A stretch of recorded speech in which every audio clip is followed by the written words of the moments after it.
It was supposed to be nothing, a preseason game, a warm-up, a glorified practice session in Brooklyn on a Saturday afternoon, the kind of game where starters play 20 minutes and coaches experiment with rotations. Nobody was supposed to care. And yet, 822,000 people hit their screens at the same moment. Barclays Center, a venue that hosts NBA playoffs, World Championship boxing, and some of the biggest concerts on the planet, was packed beyond expectation. 14,000 fans, loud and electric, for a game that doesn't even count in the standings. And at the center of all of it, number 22, Caitlin Clark. She only played 17 minutes. Her shot was off, 2 for 10 from the field. By every measurable box score standard, it was a forgettable performance. But here's what nobody can ignore. 743,000 people watched that game from start to finish, and it peaked at 822,000 for a preseason opener, the most watched preseason game in WNBA history. Let that settle. Not a finals game, not a rivalry clash, not even a game that matters in the standings. A preseason game, and it shattered every record the league had ever set. But here's what the mainstream headlines missed. This isn't just a feel-good story about a star's comeback. It's a flare going off over the entire WNBA. A signal, a warning, because underneath those record-breaking numbers is a question the league has been quietly terrified to answer. What happens to women's basketball the next time Caitlin Clark gets hurt? Because she has gotten hurt before. And what followed was more devastating than anyone wanted to admit. And now that she's back, healthy, locked in through 2027, leading what might be the most dangerous roster in the league, the clock is ticking again. This is a story the WNBA doesn't want told, and we're going to tell it. Before we talk about what Caitlin Clark means to the WNBA, we have to talk about what she was before she ever set foot in it. Because this wasn't a slow build. This wasn't a player who quietly developed into a star over years in the league. She arrived already on fire, and the fire had been burning for a long time. At the University of Iowa, Clark didn't just play basketball. She rewrote what college sports looked like. She broke Pete Maravich's all-time NCAA scoring record, a record that stood for over 4 decades. She dragged the Hawkeyes to back-to-back Final Fours. She filled arenas that had never been filled before. And more than any statistic, she made people care who had never cared before. Casual fans, non-sports fans, people who hadn't watched a game of basketball in years. They were tuning in to watch Caitlin Clark play college ball. That almost never happens. By the time the 2024 WNBA draft came around, she wasn't just a number 1 overall pick. She was a cultural event, a phenomenon, a name that transcended the sport. The Indiana Fever took her first, and from the moment she was drafted, the league felt the ripple. Ticket prices spiked wherever the Fever traveled. National TV cameras followed her everywhere. Social media lit up every time her name appeared. But here's what the hype hid. Entering the WNBA is not easy. Not for anyone. Not even for the greatest college player in a generation. The physicality is different. The speed is different. The competition is different. And the scrutiny, especially for Clark, it was unlike anything a rookie had ever faced. She was walking into a league that had its own power structure, its own hierarchies, its own unspoken rules. And from day one, some of those rules were aimed directly at her. What happened next divided the sports world in half. And it set the stage for everything that followed. She hadn't even played her first regular season game yet when the conversation started. Too much hype, too much attention. Does she really deserve this? Are people only watching because she's marketable? And then the game started, and a different kind of resistance emerged. Opposing players came at Caitlin Clark hard, not just competitively hard. Hard in a way that raised eyebrows across the league. Veterans who had played a decade without drawing much national attention were suddenly throwing elbows, setting screens, and throwing late fouls in ways that looked, at least to millions of viewers, like something beyond basketball. Social media exploded. Accusations flew. Defenses were mounted. The sports world split into 2 camps, and both sides dug in deep. Was Clark being targeted unfairly? Or was this just the physical reality of professional basketball that every rookie faces? The debate is still running. But here's what the numbers don't argue with. In her rookie year, Caitlin Clark was involved in 20 of the 23 WNBA games that drew over 1 million viewers. 20 of 23. Think about what that means. In a league full of elite athletes, generational talents, Olympic gold medalists, players who have been developing their craft for a decade, one first-year player was responsible for drawing 1 million eyeballs in nearly every nationally televised game that crossed 1 million viewer threshold. That is not normal. That is historic. And it did something else. It put a massive target on the question of what the WNBA was building. Were they building a league? Or were they accidentally building a one-player show? The veterans weren't wrong to be frustrated. They had spent years grinding in near anonymity, building something real. And suddenly a rookie was getting all the light. But frustrated or not, the cameras didn't lie. And Clark kept delivering. Game after game, assist after assist, triple doubles, clutch performances. She wasn't just surviving the resistance. She was thriving in spite of it, until the moment she wasn't. 2025 was supposed to be the year everything clicked. Clark came into her sophomore season with a mission. The adjustment period was over. The rookie jitters were gone. She knew the league, knew the players, knew what was coming, and she came out swinging. Triple-double in Game 1, right out of the gate. She looked not just confident, she looked dominant. 19 points, 6 rebounds, over 9 assists per game. The kind of numbers that make analysts search for comparisons and come up empty. The Fever looked like contenders. The WNBA looked like it was on the edge of something massive. And then, quietly, brutally, the body started sending signals that nobody wanted to read. First, it was the left quad, a strain. She gutted through it. Then the left groin, more concerning. She missed time. The league noticed. Then on July 15th, in a game against the Connecticut Sun, she planted wrong. The right groin gave out. And this time, there was no gutting through it. Season over. Just like that. 14 games played out a full schedule. The effect was immediate, and the numbers were staggering.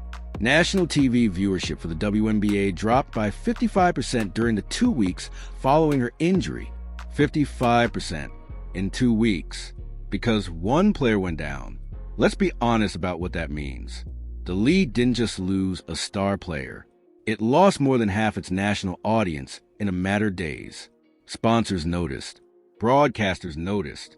The front offices noticed. And the public noticed something else. The league they'd been told was growing, thriving, and building real momentum had shown its most vulnerable nerve. One player, one injury. 55%. That's not a growing league. That's a house of cards. Or is it? Because what happened next, after months of rehab, recovery, and questions, tells a more complicated story. She could have eased back in quietly. A preseason game in Brooklyn. No pressure. Play some minutes. Test the body. Shake off the rust. Nobody expects anything. Nobody's really watching. That was the plan, or at least that's what it looked like from the outside. And then 743,000 people tuned in, and 14,000 fans packed Barclays Center to watch the away team's star warm up for a season that hadn't started yet. This is the part that should make you stop and think. Because what happened at Barclays Center on April 25th, 2026, wasn't about basketball. It was about something deeper. Something that the sports industry has been trying to manufacture for decades and almost never actually achieves. It was genuine investment, real human connection between an audience and an athlete. These weren't casual fans checking in on a box score. These were people who needed to see her, who had followed the injury, the recovery, the reports, the timeline, and when the moment came, they showed up in person, in droves, online, in numbers the league had never seen for a game that doesn't count. Clark herself wasn't even at her best. The shot wasn't falling. She played 17 minutes. She probably went home and watched film and found 20 things to fix. But the crowd didn't care about her shooting percentage. They cared that she was there, that she was healthy, that she was back. And here's what makes that so significant for the WNBA. You cannot buy that kind of audience loyalty. You cannot manufacture it with marketing campaigns and celebrity appearances and social media strategies. It either exists or it doesn't. With Caitlin Clark, it exists in a way that is almost unprecedented in women's sport history. Which brings us to the most dangerous conversation in the WNBA right now. Because that loyalty, that incredible record-shattering, preseason game-filling loyalty, is also the WNBA's most dangerous vulnerability. The WNBA has a Caitlin Clark problem, and it's not the problem you've been hearing about. It's not that she gets too much attention. It's not that other players are undervalued. It's not even about race, marketability, or media bias, though those conversations exist and deserve their own space. The problem is this. The league has not figured out how to exist at full strength without Caitlin Clark at full strength. And in professional sports, that is a 5-alarm crisis. Think about what a healthy sports ecosystem looks like. You have stars. You have storylines. You have rivalries and moments and players who each carry a piece of the audience's attention. When one player goes down, others rise. The product continues. Viewership fluctuates, sure, but it doesn't crater. The NBA loses a superstar to injury, and ratings dip. They don't lose half their national audience in 2 weeks. That's not a healthy ecosystem. That's dependency. And dependency, in sports business terms, is terrifying. Right now, the WNBA has genuine talent at every position. Aya Wilson is a legitimate generational player. Paige Buchers is electric. Angel Reese has become a star in her own right. Nafisa Collier is elite. The basketball, game by game, is better than it has ever been.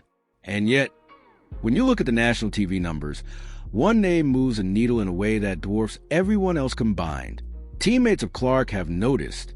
Lexi Hull spoke openly about how opposing teams played the Fever differently when Clark was on the floor, with more intensity, more aggression, because beating that team meant something bigger in the public eye. That's the invisible weight Clark carries, not just her own performance.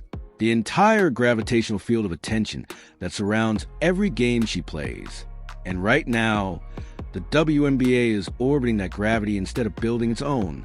So what do they do about it? Because the clock is always ticking. And everyone in that league knows it.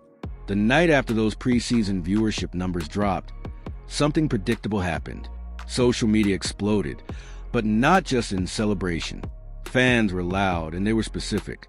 Protect Caitlin Clark. Call the fouls. Suspend players who go after her. Stop letting her get grabbed and hacked and physicalized for 94 feet without consequence. One post that went massively viral read something like, "Ratings dropped 55% when she was hurt. Be careful, WNBA, before you lose your golden goose." Now, golden goose is a loaded phrase. It reduces a human athlete to a financial instrument, and that's worth pushing back on. But the underlying anxiety is completely real, because Clark has been on the receiving end of physical play that, by any objective standard, doesn't always get called. Hard fouls in vulnerable positions, late contact, full court aggression that most referees have been slow to address with the whistle. Is some of that just the physical reality of professional basketball? Yes, absolutely. Is some of it something more intentional? The footage has been debated endlessly, and reasonable people disagree. But here's what isn't debatable. Every time Clark hits the floor, every time she grabs her knee or favors a leg or takes a hard fall, a collective breath hold happens across hundreds of thousands of screens. And that anxiety isn't just fan sentiment. It's a business reality the WNBA has to manage. Think about it from a purely organizational standpoint. You have one player who, when healthy, can move your national viewership by hundreds of thousands of people. She has a documented history of injury that ended her 2025 season after 14 games. She plays a physical sport against opponents who are bigger, stronger, and sometimes, not always, but sometimes, play with extra edge. At what point does protecting your most valuable asset become a league-level responsibility? The WNBA hasn't answered that question clearly, and the fans are starting to demand they do. But there's another angle to this that nobody's talking about, and it's the one that actually determines the league's future. Here's what the WNBA knows. Even if they won't say it publicly, they have a window. And windows don't stay open forever. Caitlin Clark is 24 years old. She's locked in with the Indiana Fever through 2027. She's healthy going into the 2026 season. And she's playing alongside a roster that, on paper, is genuinely dangerous. Aaliyah Boston, Kelsey Mitchell, a rebuilt Fever lineup that has real championship upside. This is the moment. Right now, this is the window where the WNBA can use the unprecedented attention that Clark brings and convert it into something permanent, something that outlasts her, survives her injuries, and builds a kind of multi-star ecosystem that the league has always needed. But windows require action, and the history of sports leagues is full of cautionary tales about windows that slammed shut because the people in charge didn't move fast enough. The WNBA needs to be doing three things simultaneously right now, and they need to be doing them urgently. First, use the Clark spotlight to elevate every player in every game she's in. The cameras are there. The audience is primed. Every other star on that floor is an opportunity to build a new fan connection. Second, invest in the storytelling infrastructure around the rest of the league. Angel Reese has a massive following. Aya Wilson is a two-time MVP. Paige Buchers is a cultural moment waiting to happen. These stories need national platforms that don't require Clark to be in the same zip code. Third, fix the officiating narrative. Whatever your position on the physical play Clark faces, the perception problem is real. Fans believe the league isn't protecting her. That perception is corrosive, and it's chipping away at trust with the exact audience the league is trying to grow. The talent is there. The moment is there. The audience is primed. But here's the uncomfortable truth. The WNBA still hasn't fully committed to using this window, and the 2026 season is already underway. Time is not neutral in this business. Every game is either building something or wasting something. And what happens this season? With a healthy Clark, a hungry Fever, and a record-shattering preseason already behind them, will define the league for a decade. But first, someone else has to step into the spotlight, and the question of who that is and whether they're ready is more urgent than it's ever been. If the WNBA's overdependence on one player is a problem, then the solution has a name. Several names, actually, and they're already in the league, already playing, already in their own markets, with their own fan bases, doing extraordinary things that the national audience just isn't seeing yet. Aya Wilson first, because she deserves to be said first. Two-time league MVP, Olympic gold medalist, a player whose footwork, physicality, and basketball IQ put her in the conversation for the best player on the planet.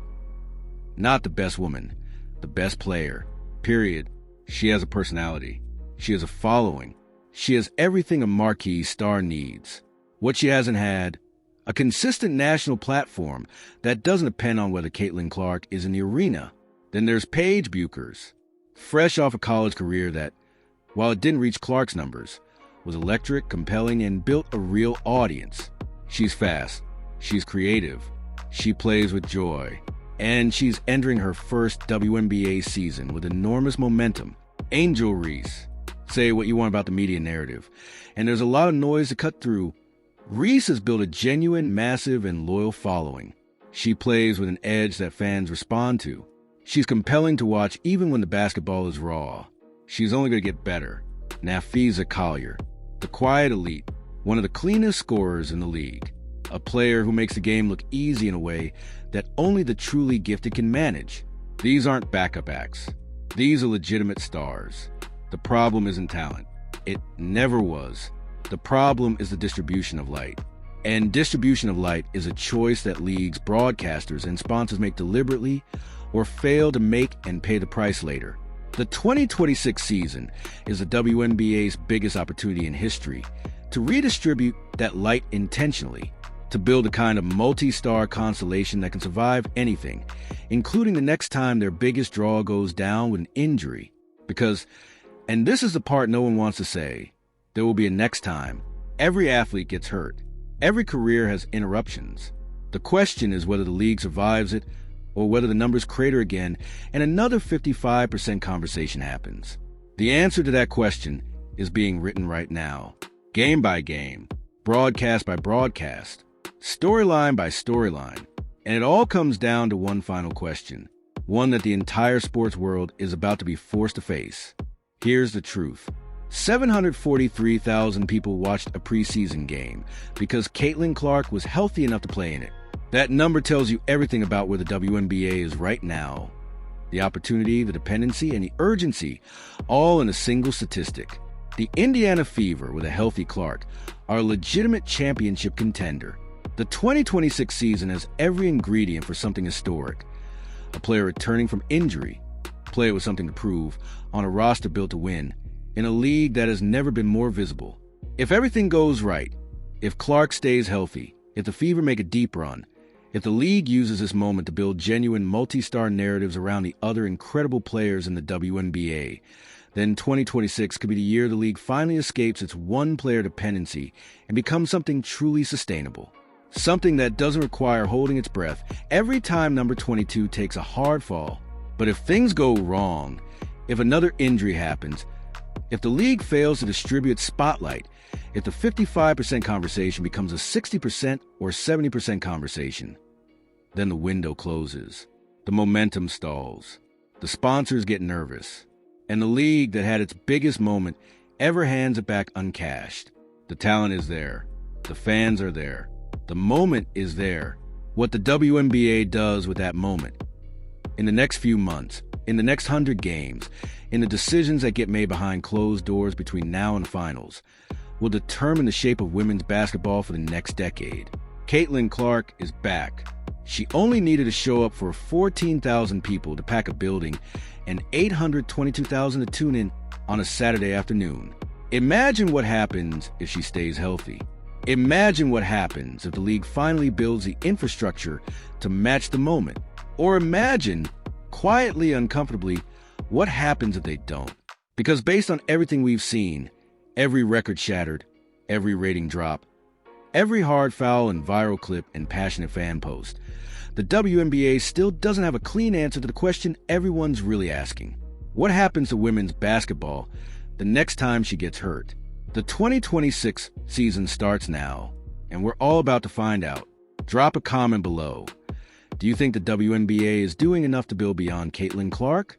Or is the league still one injury away from crisis? Let's talk about it.